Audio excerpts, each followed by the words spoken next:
11 सुटण्यासाठी सज्ज आणि 11 मध्ये या ठिकाणी लढत पाहायला मिळणार आहे. सुटला 11 सुटला आणि 11 मध्ये 4 गाड्यांच्या मध्ये लढत चालली. अशी लढत चालू आहे. अतिशय सुंदर असा जोड पोहोचतोय. ज्या बैलाने अखंड हिंदुस्थान गाजवला असा बख्या डॉन आणि त्याच्या सोबत सर्जा. छोट्या ड्रायव्हरचं निर्विवाद वर्चस्व. गावलं नाही गावला. 2 तडाखा आयोजकांचं खाल्लं पण त्यांनी का आला होता परंतु वेळ आली नव्हती म्हणून वाचला. पुढच्या वेळेला या ठिकाणी आपलं पतंग होईल लक्षात घ्या.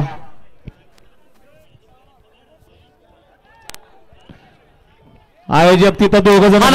गडे क्रमांक 11चा निकाल गडे क्रमांक 11चा निकाल आहे. तास क्रमांक 4 वरती धावलेली गाडी नाथसाहेब प्रसन्न मोहिल सेठ धुमाळ सुसगाव महाराज ऑडिओ गराडे या गाडीचा 1 नंबर आला. विजय बैलगाडी मालकाचं त्यावरती बसणाऱ्या छोट्या ड्रायव्हरचं हार्दिक हार्दिक अभिनंदन. सुंदर अशी गाडी पळाली. नाथसाहेब प्रसन्न मोहिल सेठ धुमाळ सुसगाव अर्णव साळुंके सुसगाव सचिन शेठ घरात कडा आणि अमित शेठ जगदाळे गराडे यांचा या ठिकाणी दशम हिंद केसरी बका